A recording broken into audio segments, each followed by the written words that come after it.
When you think about your life from a distance, it always feels like there are so many directions you could take. It's easy to imagine countless paths, each one leading to something grand, because in your mind, none of them have faced reality yet. As long as you're imagining, you feel limitless. But the moment you choose one path and start, the landscape shifts. What once felt effortless now shows its shape, one that demands your time, your effort, and your willingness to move forward even when things don't unfold the way you imagined. So today, we'll explore why endless possibilities are only endless until you take that first step. Welcome to the Glitch Cult, where we strip away illusions and face the truths beneath them.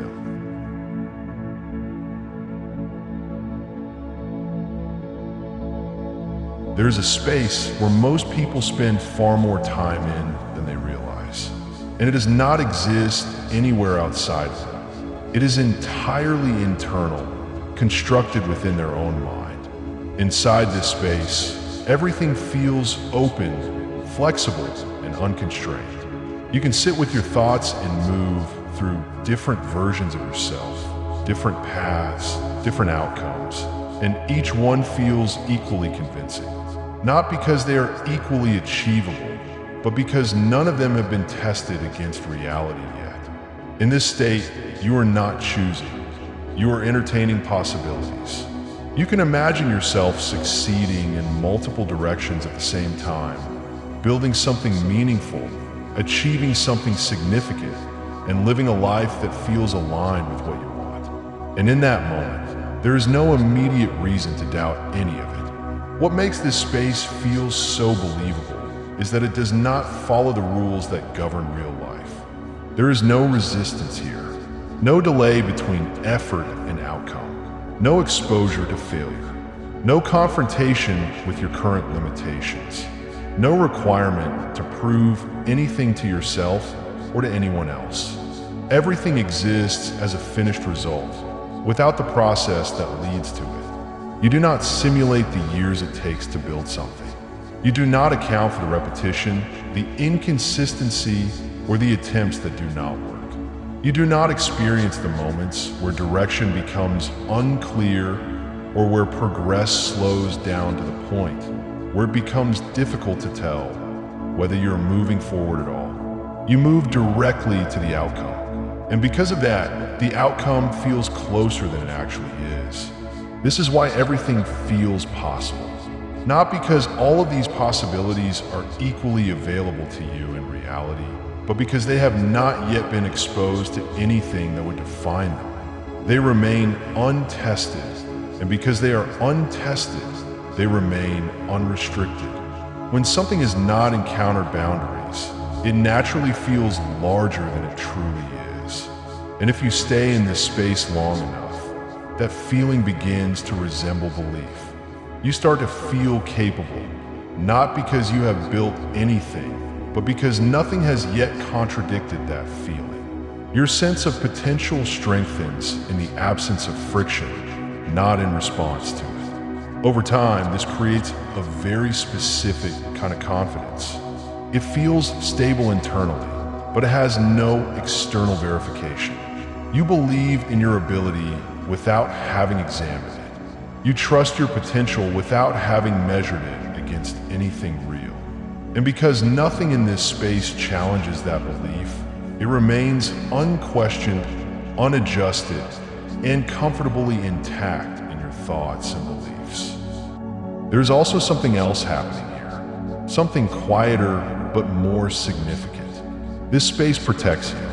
As long as you remain within it, you are not required to confront the distance between where you are and where you want to be. You are not exposed to the actual demands of progress, the time it takes, the repetition it requires, and the uncertainty that comes with not knowing whether your effort will lead anywhere. You are not placed in situations where your current ability is insufficient, where your progress feels slow, or where your results do not match your expectations. Instead, you remain in a version of yourself that has not been tested. And because it has not been tested, it still feels complete. This is why it is possible to stay in this space for long periods of time without recognizing it as stagnation. It does not feel empty. It feels active. It feels like something is happening. There's a sense of internal movement. You think about your life, you explore different directions, you observe what others are doing, and you continuously rearrange these possibilities in your mind. That activity creates the impression that you are moving forward. But that movement never translates into anything outside of thought. It remains contained. And over time, without making it obvious, this begins to form a pattern. You become accustomed to thinking about possibilities instead of entering them. You become comfortable holding multiple directions at once, instead of choosing one and committing to it. Gradually, you begin to associate this internal activity with actual progress, even though nothing has been converted into something real. Nothing has been translated into action, into structure, into something that can be measured or evaluated. Everything remains open, and because it remains open, it continues to feel endless. So when it feels like possibilities are endless, what is actually happening is not that everything is available to you, but that nothing has been defined. Nothing has been placed into reality where it can be tested, adjusted, or challenged. Everything still exists in a state where it can appear complete, because it has not yet been required to prove itself. And in that space, everything works. Not because everything is possible, but because nothing has been made real yet.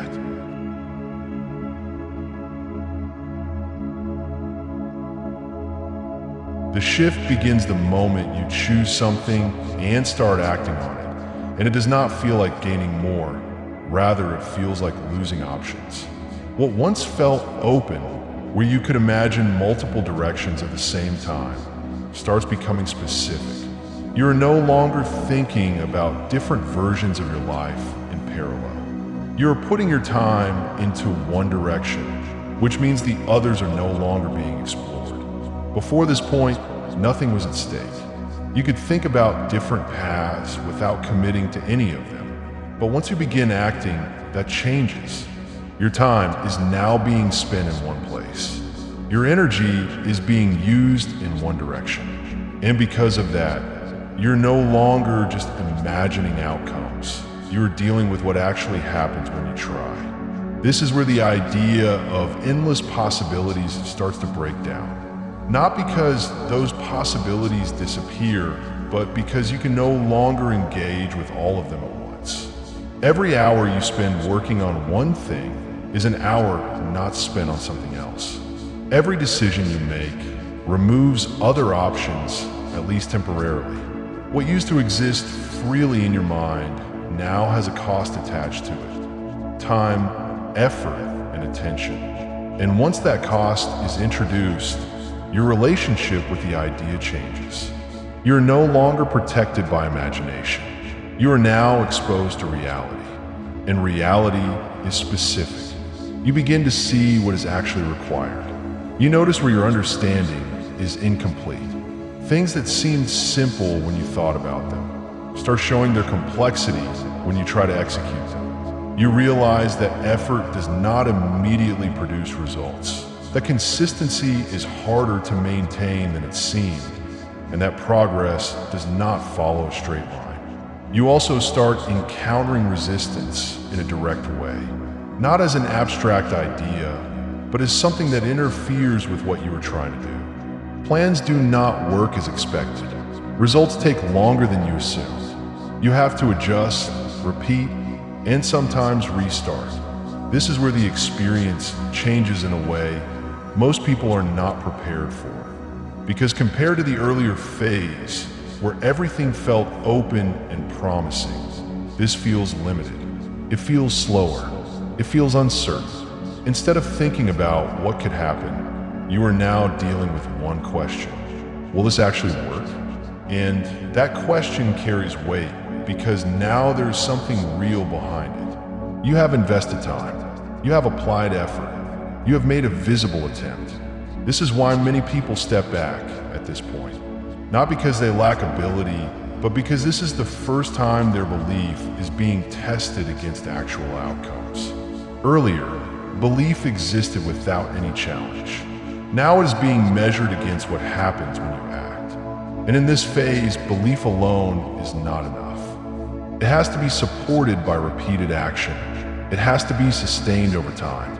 And it has to be adjusted based on what you learn. This is also where something important begins to develop, even though it is not immediately visible. Your capability.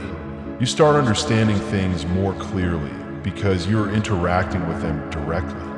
You learn how to handle problems that would have stopped you earlier. Your decisions become more informed because they are based on experience, not assumption. Your actions become more consistent because you begin to understand what actually works and what is not. But this development is slow. And because it is slow, it often feels like nothing is happening. This is where most people misread the situation. They look for visible results. And when they do not see them, they assume there is no progress. But what is actually happening is that your ability is being built before your results can show up.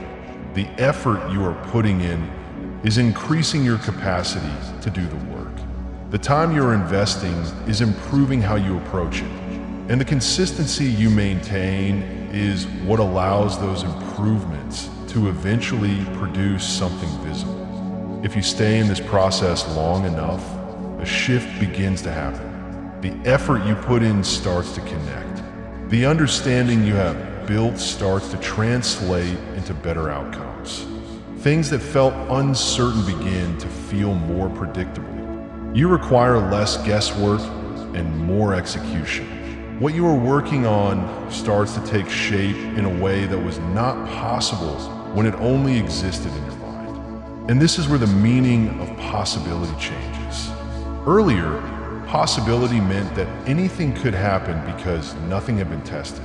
Now, possibility becomes something else. It becomes what can happen based on what you have consistently worked on, what you have learned, and how well you can apply it. It is no longer based on imagination. It is based on process.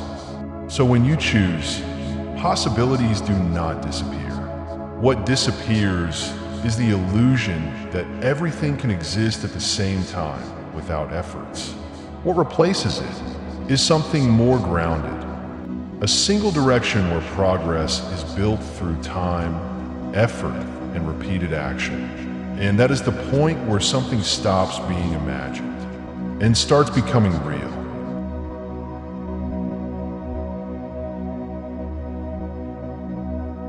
So what this really means is not that possibilities disappear when you choose, but that they stop existing as ideas and start becoming something that has to be built. And that shift can feel uncomfortable because you are no longer dealing with imagination. You're dealing with reality, where things take time, where effort does not immediately reflect in results, and where progress is often not visible in the beginning. But that is also the only place where anything meaningful can actually happen. When you stay in the space where everything feels possible, you are holding on to versions of your life that have never been tested. They feel complete, but they are not real. They have no weight, no resistance, and no process behind them. And because of that, they never change. They remain exactly as they are, ideas that feel promising but do not move forward. The moment you choose, that changes. You're no longer imagining what could happen. You are participating in what is happening. And even though that process feels slower, less certain, and more demanding, is the only space where growth actually takes place. Not all at once, and not in a way that is immediately visible, but gradually through effort, repetition, and consistency. So the question is not whether possibilities are endless. The question is whether you're willing to let them collapse into something real. Because once they do, they stop being something you think about and start becoming something you are actually building.